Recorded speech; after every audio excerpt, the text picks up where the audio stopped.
Sharath Bulusu is here. He's the lead product management for Google Pay.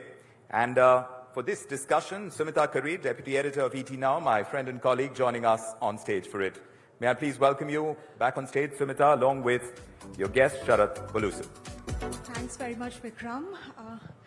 Welcome to GBS, Sharath. Great having you here. Now, when we speak about scaling, especially as far as the payments ecosystem is concerned, we have to talk about the fact that Google has been an important part of India's digital revolution because you have several products baked into your ecosystem. But today we'll talk about payments specifically. You have about 37% of market share so far as the payments ecosystem is concerned.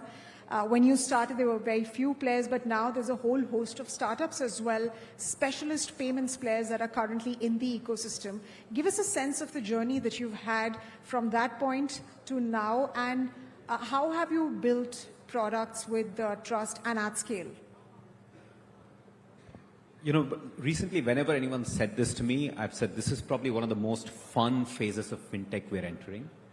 Just the breadth and scale of interesting players that we're beginning to see enter payments, where it started with, I remember 2016 is when I remember coming back to India.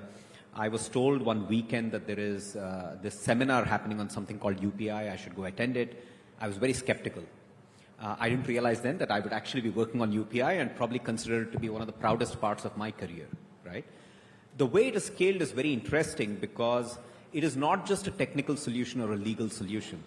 It's been a very interesting mix of, there is a spec that was created, there is legislation that enables it, there are institutions that have powered it, and it's enabled all of this to work with traditional existing players in payments like banks to work alongside new technology that players like us as well as many other startups could bring to the table.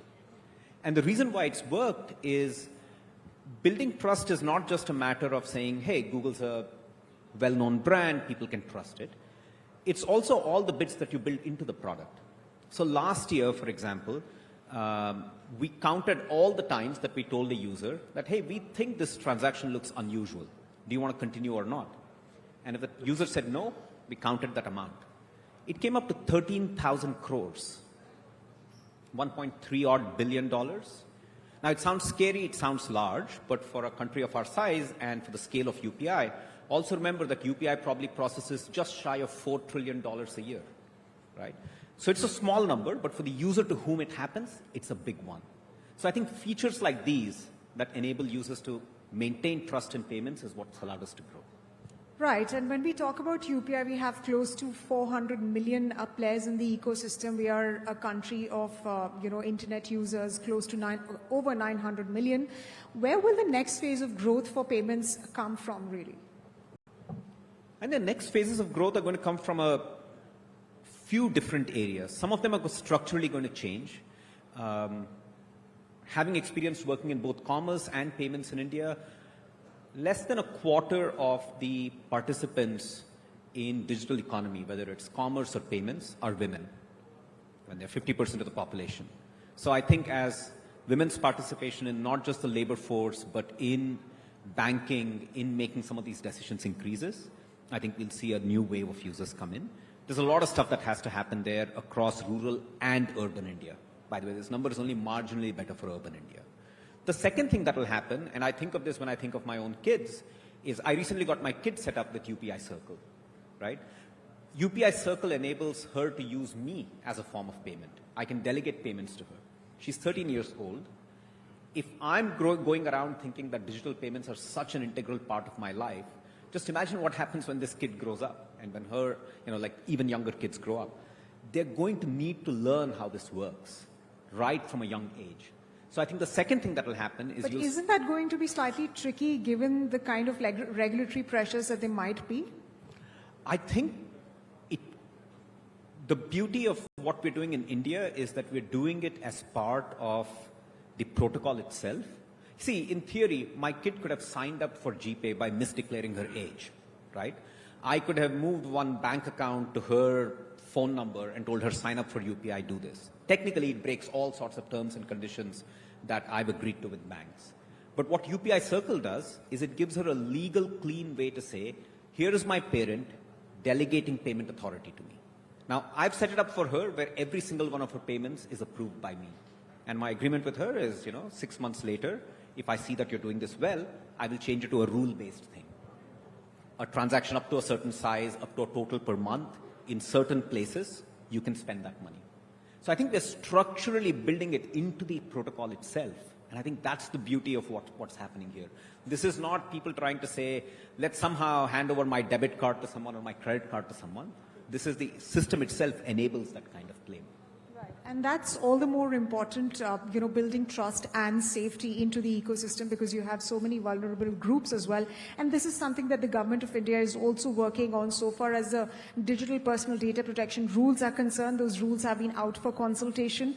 And of course, the feedback is awaited. The deadline is extended. So safety is key so far as any digital products within your ecosystem is concerned. I want to understand a bit more on these recent trends of digital arrests, for example. Of course, you're doing a lot to keep your users safe, but how will you really mitigate some of these concerns? Because bad actors are always going to be a step ahead of regulators and policymakers. Yes, I think there are broadly three things that you do in this space, right? The first one is there's no simple way of getting around the fact that we've got to educate users. I remember talking to people who've been working in banking for a while, saying that, look, when cards were first introduced in India, we had to tell people not to write their PIN on a piece of paper and keep it next to them, right? When computer systems came out, we had to tell people not to tape their passwords to their monitors and so on.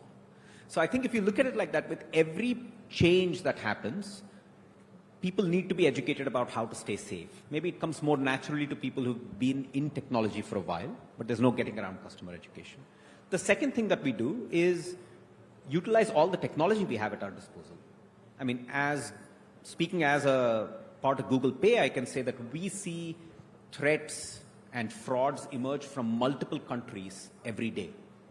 The fact that we are really good at machine learning, AI, means that we can learn from these and prevent them from happening, prevent them from spreading. Right? The third thing that I believe that needs to happen is better enforcement. And increasingly, that is beginning to happen.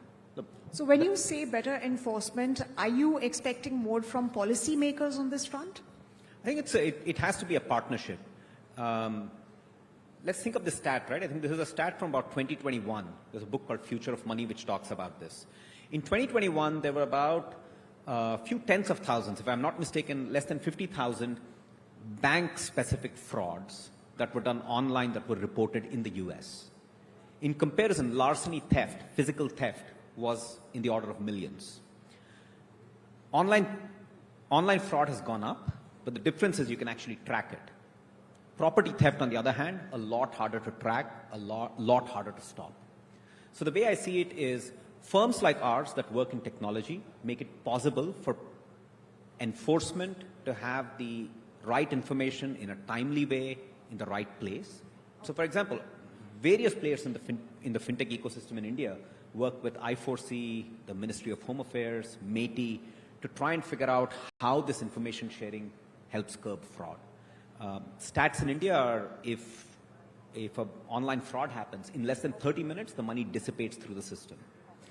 So the second side of it is you've got banks who will partner and say, how do we stop mule accounts from showing up? How do we do better with KYC? Right. So everyone's got a partner in making this happen. So all ecosystem players have to come together so far as mitigating these threats are concerned, and of course, more importantly, digital brands like yourselves.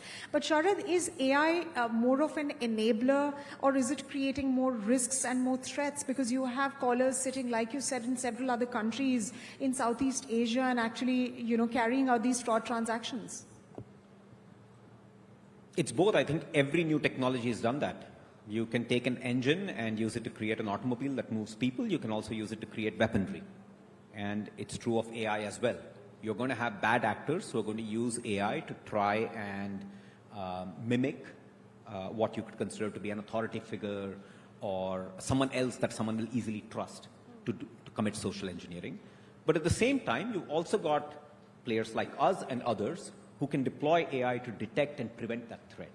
Right? So we've been talking about hypothetical scenario. This is not live or released yet, but imagine that your phone can, on your device, in a privacy safe way, listen to a conversation and alert you to someone trying to socially engineer you, right? And stop that fraud from happening. Many times that's all you need. You need someone to snap you out of that little bit of falling into a rut and thinking, yeah, I'm just going to enter my PIN, right? So there's a lot that we can do with AI that also works from the other side. And we'll have to see whether AI really leads to more inclusion, because inclusion has been key to India's digital public infrastructure. And of course now, the AI model that India is now working on, and it has started inviting participants to sort of develop that. How are you looking at that? And secondly, on the point of inclusion, how are you making sure that this is core to all your products? I think, see, for inclusion, this is probably like a golden age, right? Whether it is making your product available in more languages, adapting or personalizing your product to work for people with all sorts of ability, right? And this is not just ability with respect to digital literacy or something. It could be physical disability, visual, etc. The fact that voice systems have become more live, they've become low latency, and you can just have a conversation like we are having right now with a phone, whereas 2 years ago, your phone would wait, synthesize, think, and then respond. I think this is almost like a golden age to be able to solve for inclusion using AI. So when you say it's a golden age to solve for inclusion, what are the new products and services within the digital payments ecosystem that you're planning to get into? So some which we've been talking about publicly that NPCI also has been talking about is bringing voice to payments. So you enable people with different abilities to be able to use it. The second one is being able to work across a host of different languages. See, you said there are less than 400 million people on UPI. If we have to get to like 800 million for a country of our scale, they're all going to come from many, many different languages. We have, I think, more than 100,000 languages that if you set the bar at, hey, there are at least 1 lakh people speaking this, you'll find more than 100,000 dialects in this country. How are we going to set up translations for all of them? It's going to come from machine-based translation, right? So I think there's a lot you'll start seeing in this space. Google's been working with projects like Bhashini to make that happen on language. In systems like Android and Chrome, we build a lot of stuff for accessibility and disability. You'll see us doing a lot more in terms of enabling people through mechanisms like delegation. And that earlier point you made about trust and safety, I think that will go a very long way to just make people feel confident about stuff. Now, the second point that I mentioned in the question that I asked you was about AI, and this is the final question, was about AI. The government of India is building its own AI model. What kind of synergies do you see Google making on that front? We know that Google is, of course, a big part of India's smartphone manufacturing, electronics manufacturing story, DPI as well, but what about AI? Yeah, even in AI, I think, like I said, we work with projects like Bhashini, which is about enabling more and more Indian languages to be able to be used in different contexts, right? Ranging from software contexts to others. The second thing is, as a company, we are deeply invested in India for talent, as a market, as a place where new innovation comes from. I think this is the market where we're learning how to work with DPI. The first major product at Google that is built on top of DPI is GPay in India. And in that sense, I think there's a lot that we are learning here that we'll be able to apply. Yes, indeed, exciting times ahead, Sharath. On that note, thank you very much for joining us on stage at the Global Business Summit. Thank you.